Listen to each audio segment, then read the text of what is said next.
Hey there, podcast listeners. Exciting news. My new audiobook, The Short Book Formula, A Financial Professional's Guide to Writing a Book in 6 Weeks to Attract Ideal Clients, is out now. And the best part, for a limited time, we're offering this audiobook to you for free. Hurry over to www.theshortbookformula.com and claim your copy now. And now, on to our show. Welcome to the Influential Advisor Podcast. Today, my guest is Mark Rasner, a financial advisor with over 32 years of experience, helping families build and protect lasting wealth. Mark grew up on a dairy farm in Upper Michigan, went on to complete 2 Ironman triathlons, and built a career helping people achieve true financial freedom.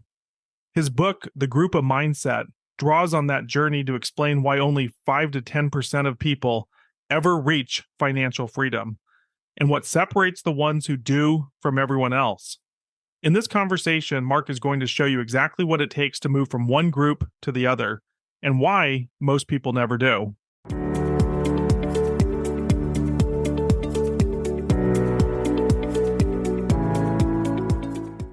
Mark, welcome to the podcast. We're excited to get to talk to you today.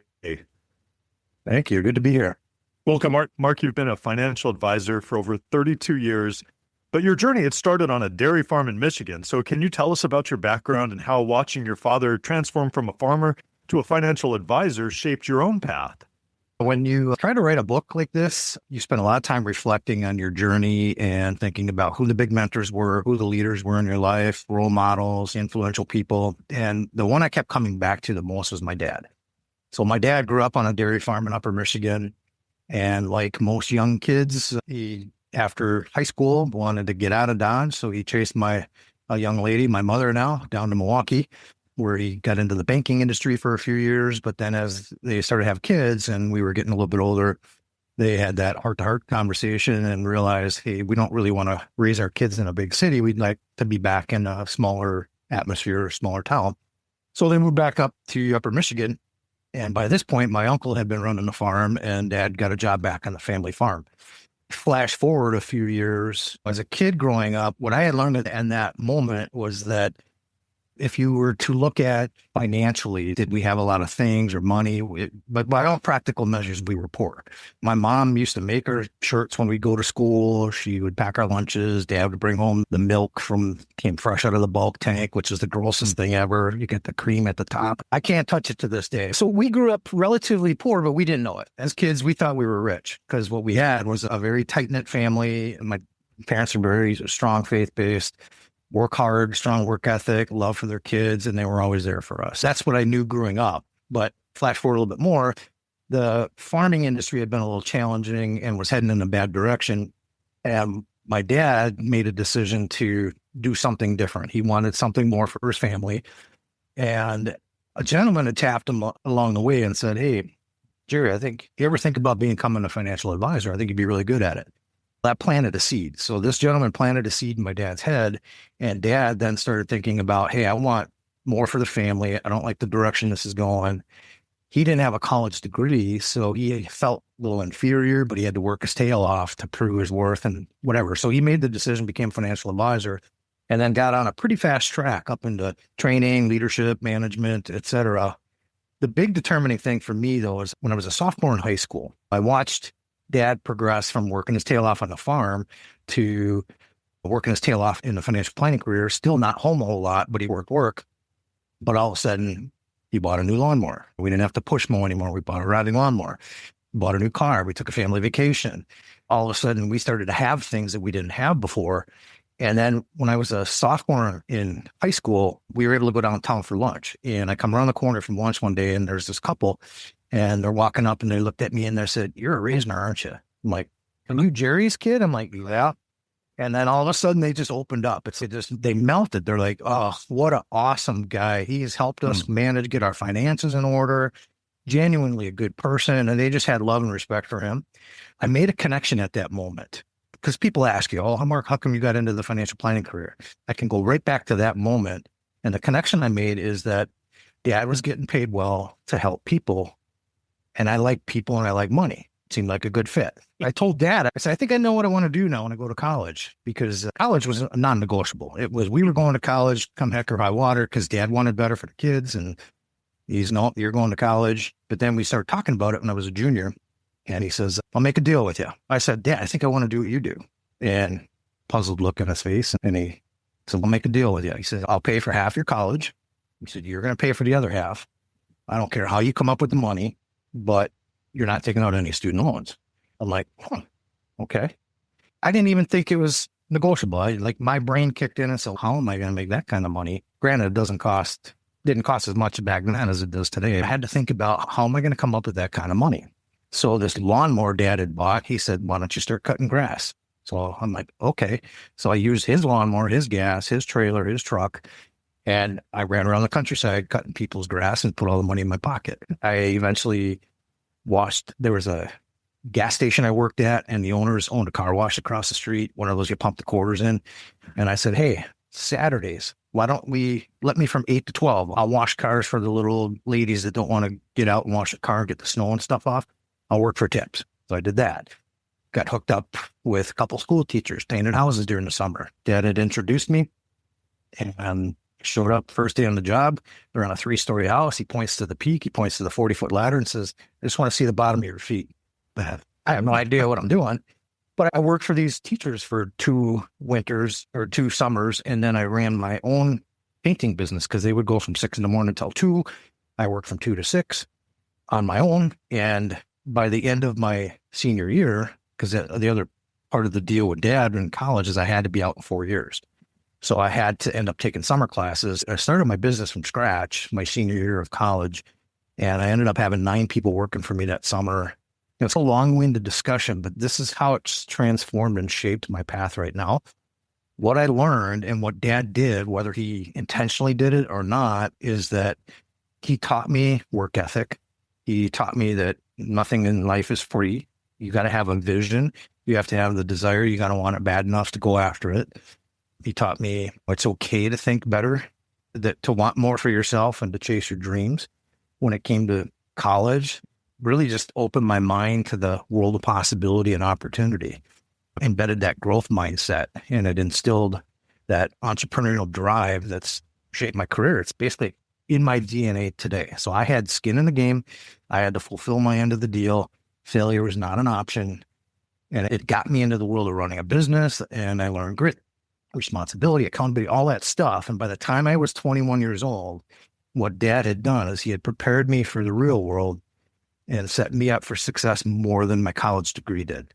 So long-winded discussion, but that's my path to becoming a financial advisor.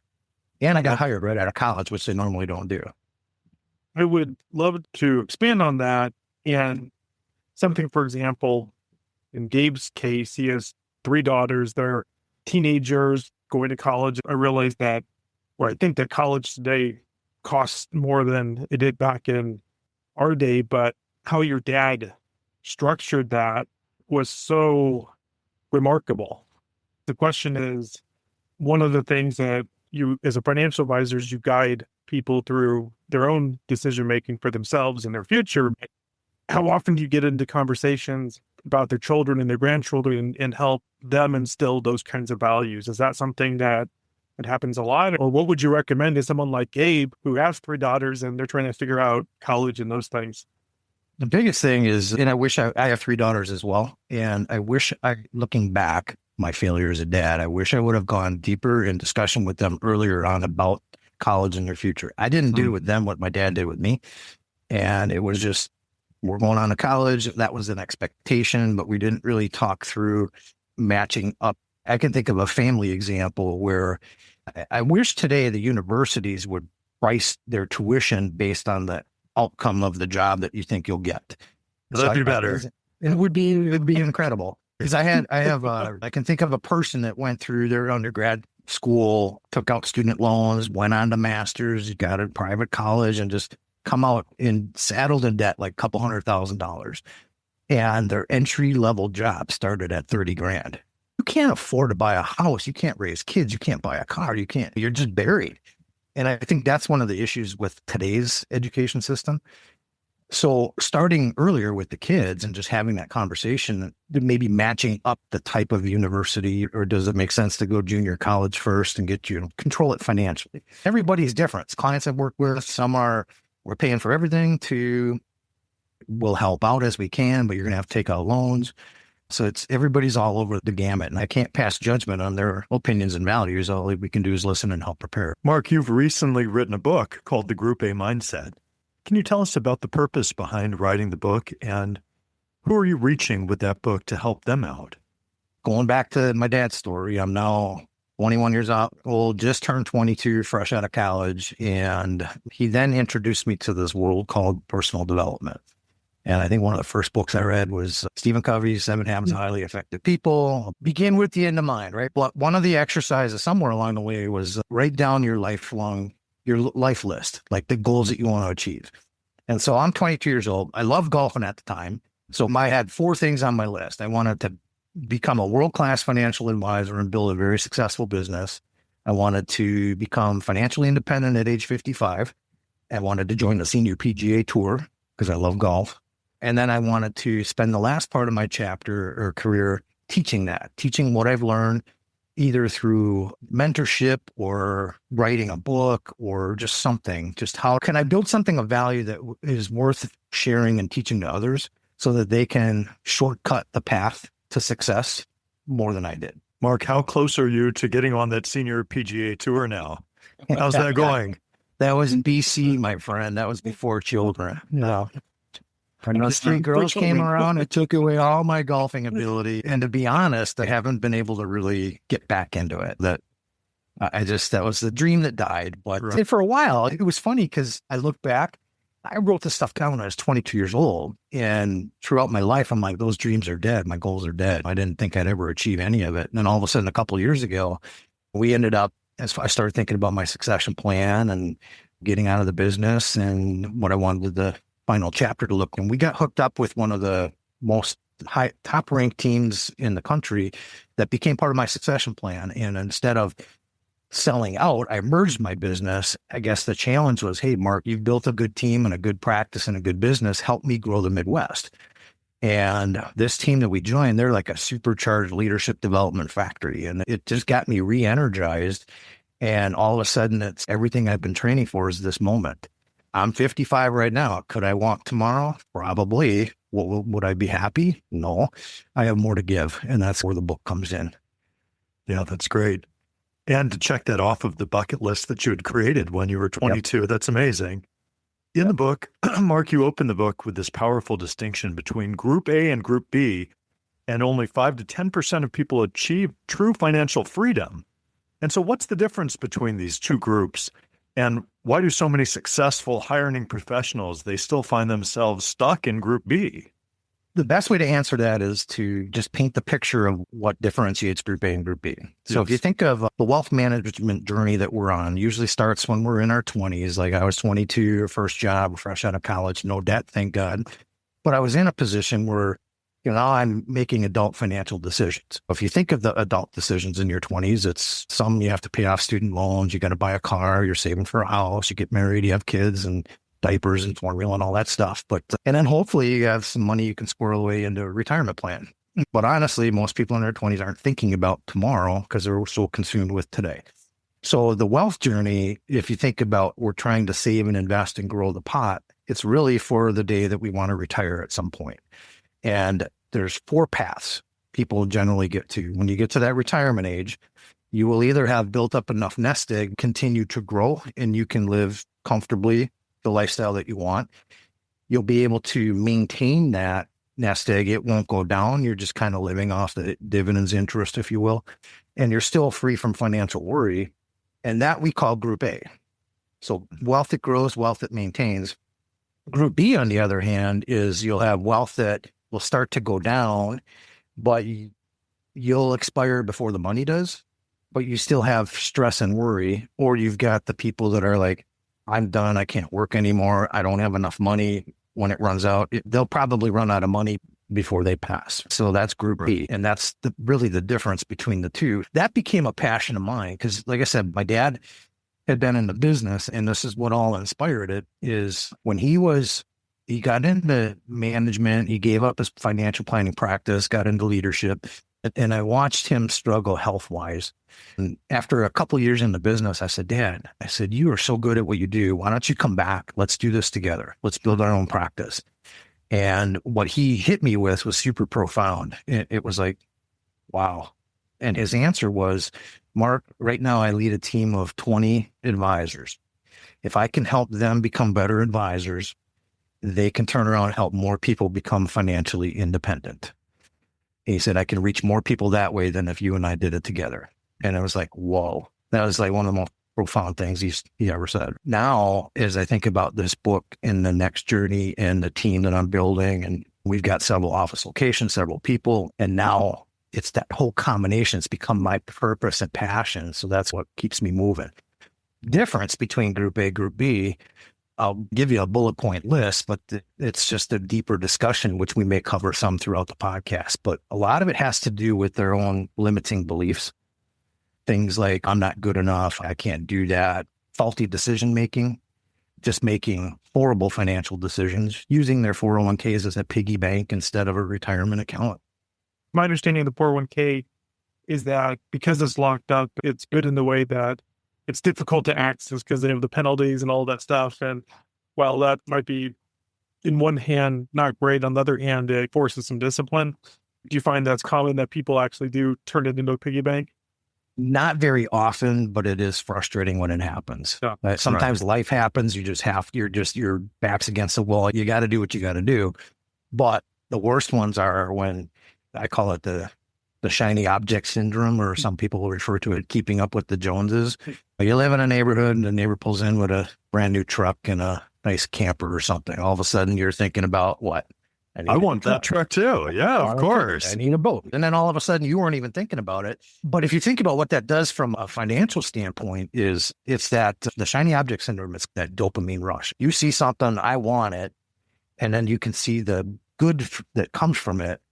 You'll make brainiac decisions like cashing out your 401k because I want it that bad, concept or thought for tomorrow. And next thing, it's like, once that dopamine rush wears off, that was really not a smart financial decision. So our industry is more to it than just managing wealth. It's really about helping people make smart decisions along the way and being their coach. I think, again, the difference between A and B was the faulty decision-making for a lot of Group B people. And then when you think about your future self and what you want to accomplish in the future, I would argue that a lot of people don't think about their goals. They don't write them down. They don't think about what's important to me. And then they don't examine their core values and how those align. The people in Group B will do that a lot. So there's a disconnect between present self and future self. I would say people in Group B live below what I call the line of consciousness, and they're stuck in what I call the drama triangle. It's just mindset and relationship with money. There's more to it. In the people that you work with as a financial advisor, do they come to you mostly already in Group A and you help to optimize what they're doing? Or do you also get people in Group B that you help transform to Group A? Because just as I'm listening to you, it sounds like a lot of this is character, personality, things that I wonder how much impact someone can have unless they really have that come to Jesus moment. That's a good way to put it. It's that long, hard look in the mirror and to decide. And again, that's what I was trying to get at in the differentiating between Group B and Group A is for those that can self-identify as I'm in Group B, I make terrible decisions. Can we light enough of a fire that makes them say, I don't want to do that anymore. And then if they get onto a path where they're open and receptive to advice, they're serious about their future, they've got the means and the capacity to take action, and they're nice people, we'll work with them. When I started in the business, I mean, if there was a dead dog on the road that I could talk to about financial advice, I would. But the industry is involved. We're in a much better spot. Now, would I prefer to work with people in Group A? Absolutely. I think we are well equipped with the resources that we bring to the table for those that are like, once you've reached that point where you've accumulated a lot of wealth and you're getting closer to the finish line, I don't care if you own a business or if you're a doctor or white collar corporate executive, whatever it is, you reach that point where you just want to simplify, consolidate, and live your life. And you're looking for that one place or group that can help you do that. The do-it-yourselfers were probably not the best fit for them. That's always the argument with AI too. Is your industry going to be okay? There's always the human aspect to what we do. There's that hand-holding and that coaching and that kicking in the butt and saying, do you really need that boat? How many more years do you want to work if you buy that boat? Is it that important to you? I was just having a conversation, and I think I would like to think I'm in group A. You might be looking at me and be like, oh no, this guy's definitely a group B. I think at some point you can get comfortable, and my advisor was pushing me and challenging me and helping me focus in on my goals and what's important. And it's sometimes you think you can do it on your own, but I think the concept is iron sharpens iron. Is that how much better off would you be if you had that sounding board person that can help you ultimately get to what you want? It's not them imposing their values and their ideas. It's really them understanding. And I've heard you say this about values is so important. What are those values? What's important? Is it legacy? Is it children? Is it whatever it might be?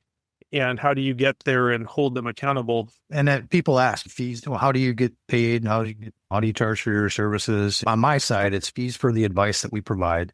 And I say, you're going to pay us annually to be your truth teller. And we're going to take you through a process where we gather all the data and information and go back to your goals, and we'll have the deeper conversations. We also get paid to help manage the wealth. It's a combination. It can be one or both hand. Mark, speaking of those transformations, there's a story in the book that I know Paul and I both found fascinating, want to ask you about, because you went from not having a lot of athletic things going on to competing in one of the world's toughest endurance races. Tell me about what happened and how that journey that you went on parallels that transformation that it requires people to start moving from Group B to Group A and building lasting wealth. I know what you're referring to. I had a good friend of mine in 2008 that he, by all means, was not an elite athlete or anything like that. He was just a normal person. And he signed up to do this Ironman triathlon. And for those of you that don't know what an Ironman is, the full-fledged Ironman is you literally get in a lake and swim 2.4 miles. You get out of the lake, you jump on a bike, ride it for 112 miles. When you're done with that, you strap on your running shoes and finish down with a cool down called a marathon, 26.2 miles. It's insane. We were camping one summer. My buddies were kids and family, and we were taking this bike ride, and he had to go do a 50-mile ride first. I'm like, what the heck is he doing? He told me it was going to be in Madison. We went down and watched him start to finish. And to see 2,000 people get in the lake at the same time and just arms flailing and people get kicked in the head, I got sucked into that journey because I'm like, first of all, why would anybody want to do something like that?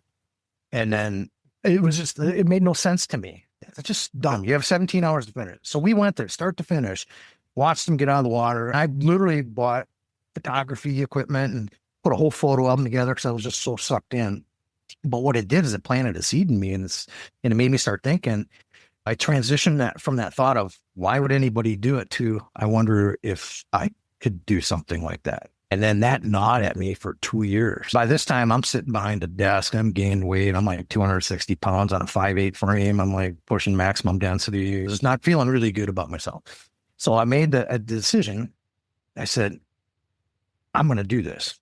And I'm going to do it because I want to prove to myself that I can do it. I want to teach my daughters that you can do anything you can put your mind to. Then the whole process that one goes through is I studied it and understood it and then laid out my plan. And then I made the decision to do it and then started taking action. It's hilarious. Didn't know how to swim. I hated running and I didn't know a bike. Most people probably don't take that on if they don't know how to swim. It was nuts. I had all the excuses in the world not to do it.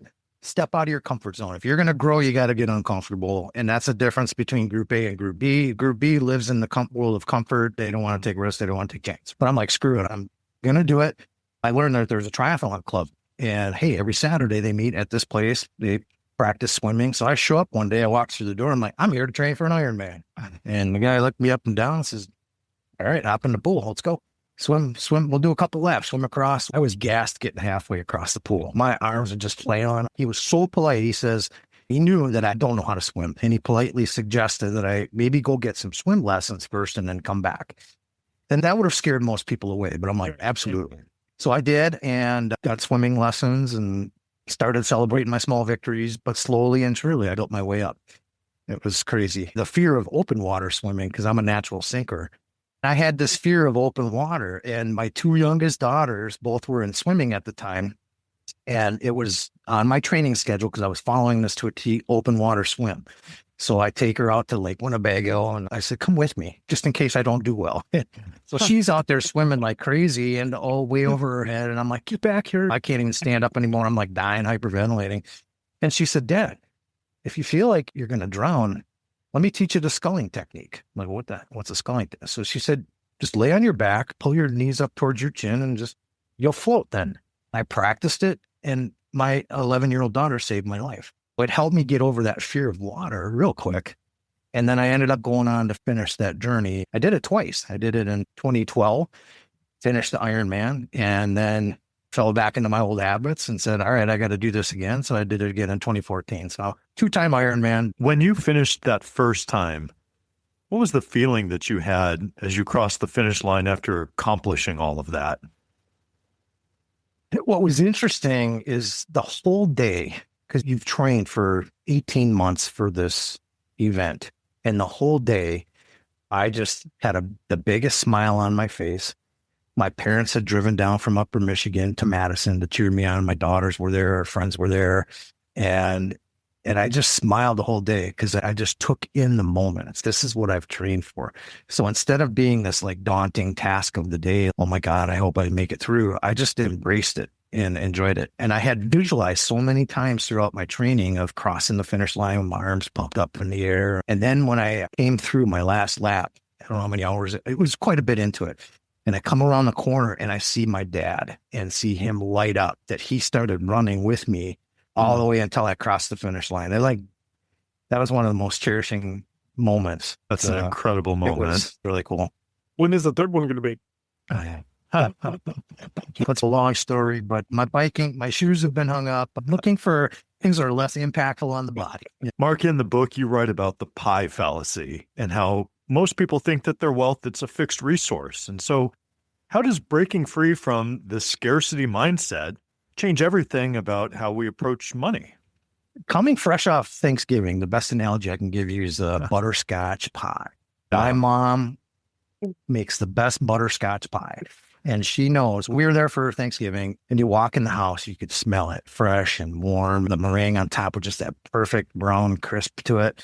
She knows to make extra pies because yours truly, that's the only time once a year I get it. I always ask for extra. A few years back, she had made a bunch of pies and that's when the grandkids were younger, had bigger groups. She had made a few extra pies and I had 2 full pies that I took back to my hunting camp and I put them in the walk-in cooler and I'm like, oh, this is my little stash.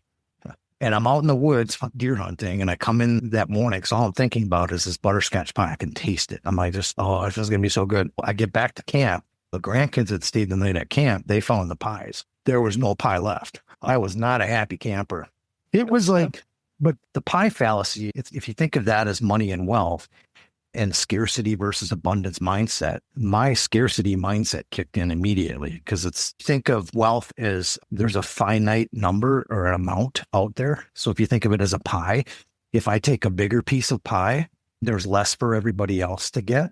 In reality, if you have that abundance mindset, I could have called up mom and said, Mom, the kids ate the pie. Could you make me another one? She might have, but I was like really angry in the moment. And in the wealth industry, money, finances, whatever, wealth is not a finite resource. You run out of pie. If you think of it as a bakery, the bakery can just make more pies. That's the difference between scarcity versus abundance. Can you tell us about Jim that you wrote about in the book, who went from being completely done at 45 to helping his kids through college 8 years later? And what happened that moved him from the drama triangle that you write about to financial freedom? So Jim's a classic story. He was that young guy full of energy, dreamer, sold that dream to a little young lady. I'll follow you. I'll make your life great. And got into business and all this stuff. But what ended up happening is it didn't go as fast as anybody had planned. He made some bad decisions financially along the way. He was expecting to make more than he did. He spent more than he made.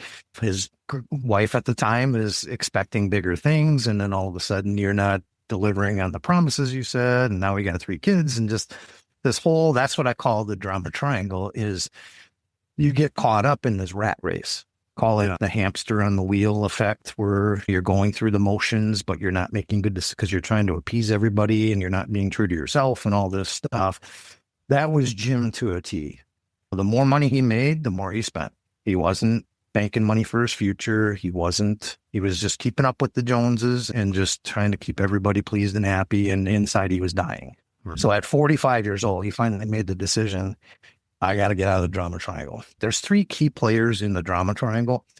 There's the victim, who everything's always happening to them. Don't take blame for anything. It's just, woe is me.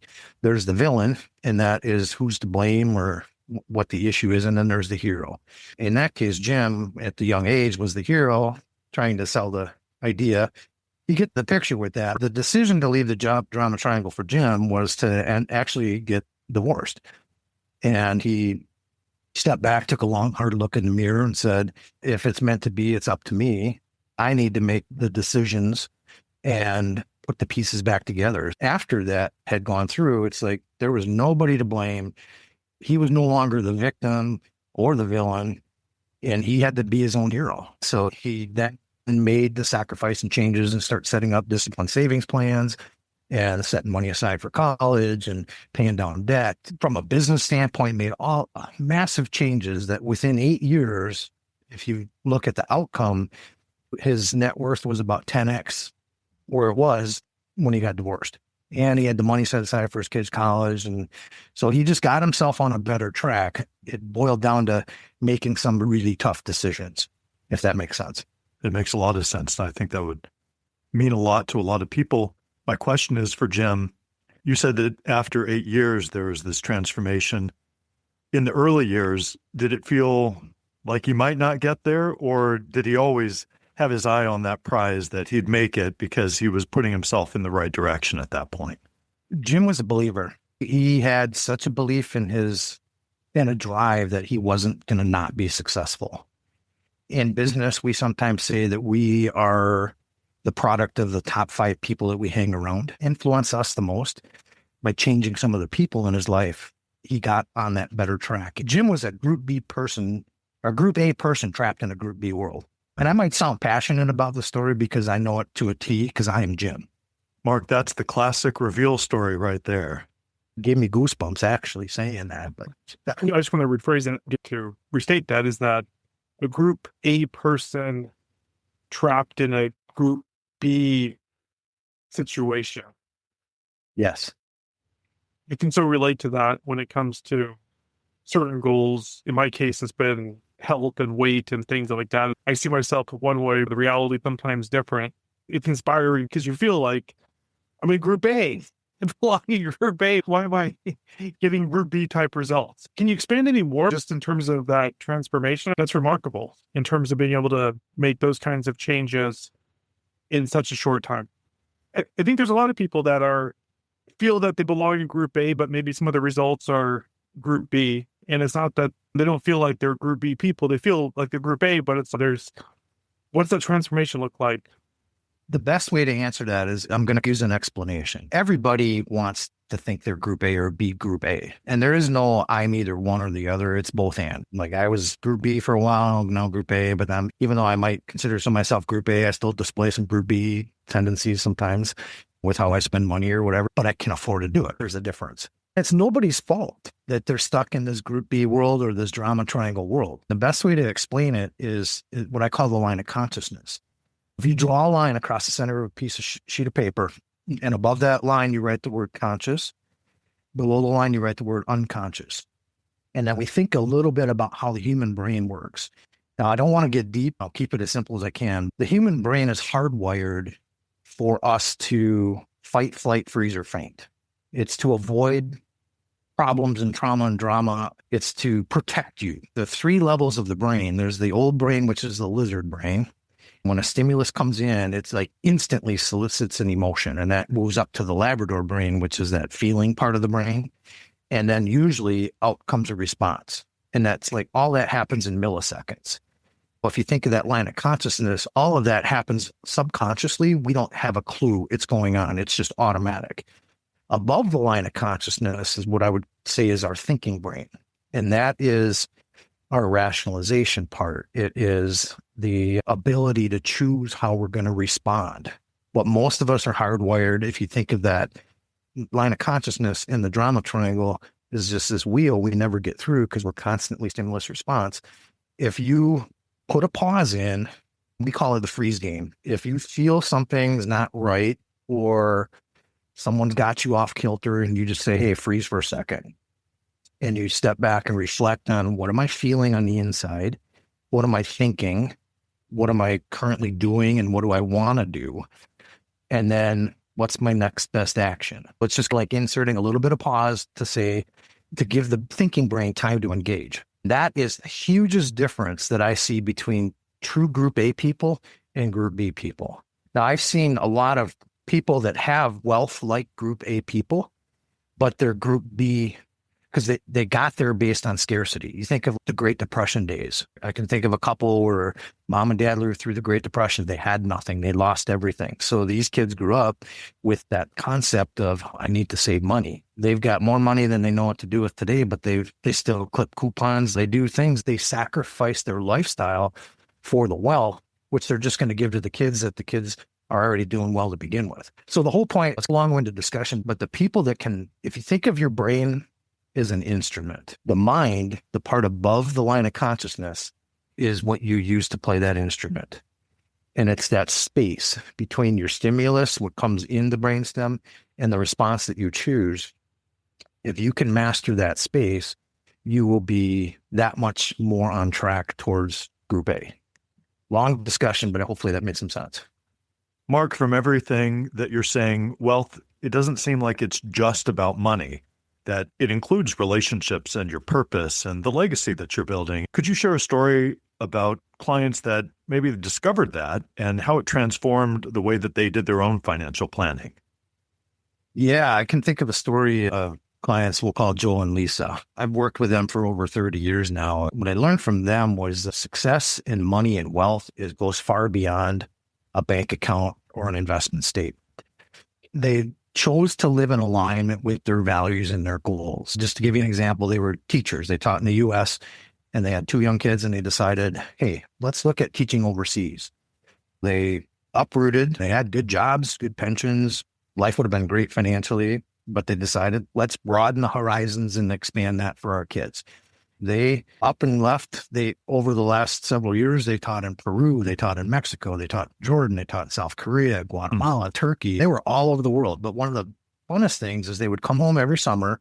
They would bring in the check that they saved by living overseas. Their wealth really just grew. They chose to live small, but get more enriching experiences for their kids by exposing them to so many different things. This day now, they're retired. They're in a position where they could do whatever they want. They still travel the world several times a year, and the kids are in a good spot. The grandkids are going to be taken care of for college. But it was more about experiences than it was about money. So they sacrificed. They lived below their means, but they had a life that was so rich, and the kids were all just wealthy because of it. That's wonderful. Mark, we've enjoyed your stories and the time that you've spent with us. Tell us how listeners can get in touch with you and get a copy of your book. Yeah, so the website is called groupamindset.com. On there, you should get a link to the book. It's also available on Amazon. And as I was thinking about it recently, just the whole legacy component, something I just heard sparked with me, and I thought I'd just share it with the listeners. They talk about leaving a legacy. Leaving a legacy is really pretty easy. All you got to do is die. The challenge is to go out, and Joel and Lisa did, and live that legacy. Can I go out and live a legacy to give people something, not just to talk about when I'm dead, but while I'm alive? And if you did that, what would that look like? So the connection would be the values to your goals, and then getting good coaching and advice and guidance along the way. Can you do it yourself? Yes. Does every professional golfer usually have a coach? Yes. Do the mechanics of your swing? No, they just tell you what to do. It's up to you to do it, but they hold you accountable. They see your flaws. That accountability is huge. That's well put. Thank you, Mark. Thanks for being with us. You bet. Thank you, guys.